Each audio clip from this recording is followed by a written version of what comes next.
জয়পুরের ভয়ঙ্কর পথ দুর্ঘটনায় কেড়ে নিয়েছে 14টি প্রাণ, আহত অন্তত 30 জন। মৃতদের পরিবার এবং আহতদের জন্য আর্থিক সাহায্য ঘোষণা করল রাজস্থান সরকার। সেই সঙ্গে এই ঘটনা থেকে শিক্ষা নিয়ে ভবিষ্যতের দুর্ঘটনা নিয়ন্ত্রণে বড় সিদ্ধান্ত নিল প্রশাসন। জয়পুর শুক্রবার সকালে জয়পুরের আজমির হাইওয়েতে একটি মর্মান্তিক দুর্ঘটনায় একটি এলপিজি গ্যাস ট্যাঙ্কার একটি ট্রাকের সাথে সংঘর্ষে 7 জনের মৃত্যু হয়েছে। সংঘর্ষটি একটি বিশাল বিস্ফোরণ এবং আগুনের সূত্রপাত করে।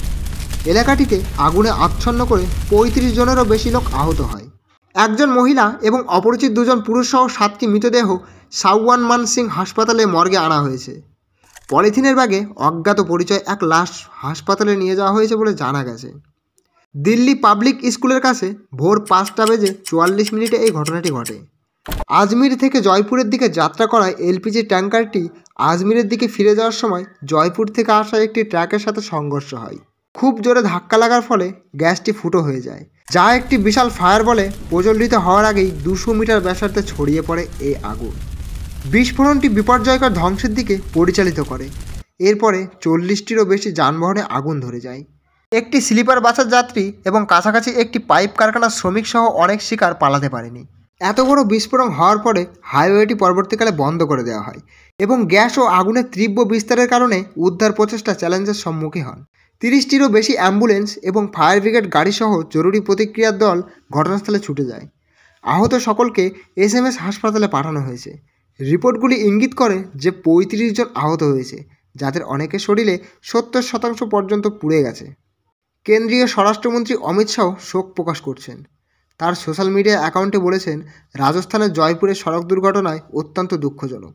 এই ঘটনায় যারা প্রাণ হারিয়েছে তাদের পরিবারের প্রতি আমি গভীর সমবেদনা জানাই। ভজনলাল শর্মা এবং স্বাস্থ্যমন্ত্রী গাজেন্দ্র সিং ইতিমধ্যে নিকটবর্তী হাসপাতালে গিয়ে আহতদের সঙ্গে দেখা করেছেন। তাদের মধ্যে অনেকের অবস্থা আশঙ্কাজনক বলে জানানো হয়েছে। জয়পুরের সিএনজি ট্যাঙ্কার দুর্ঘটনায় রাজ্য সরকারের কাছে রিপোর্ট তলব করল সুপ্রিম কোর্ট।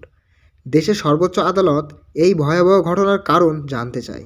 আগামী 20 জানুয়ারির মধ্যে এই রিপোর্ট পেশ করার নির্দেশ দিয়েছে সর্বোচ্চ আদালত।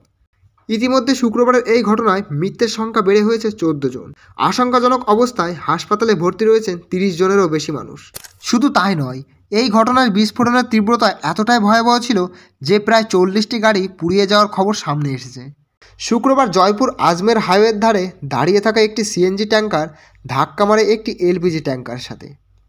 এর ফলে সিএনজি ট্যাঙ্কারে থাকা গ্যাস লিক করতে শুরু করে। তারপর তীব্র বিস্ফোরণ ঘটে। জানা গিয়েছে প্রায় 300 মিটার এলাকা জুড়ে ছড়িয়ে পড়ে এই আগুন। এমনকি অনেক উপর পর্যন্ত আগুনের শিখা উঠে যায়।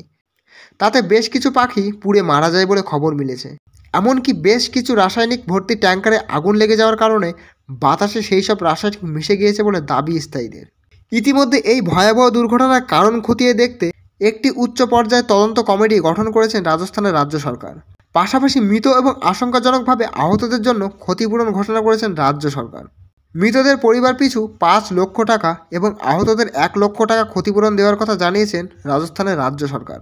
এদিকে কেন্দ্রীয় সরকারের তরফে মৃতদের পরিবার পিছু 2 লক্ষ টাকা দেওয়ার কথা ঘোষণা করা হয়েছে।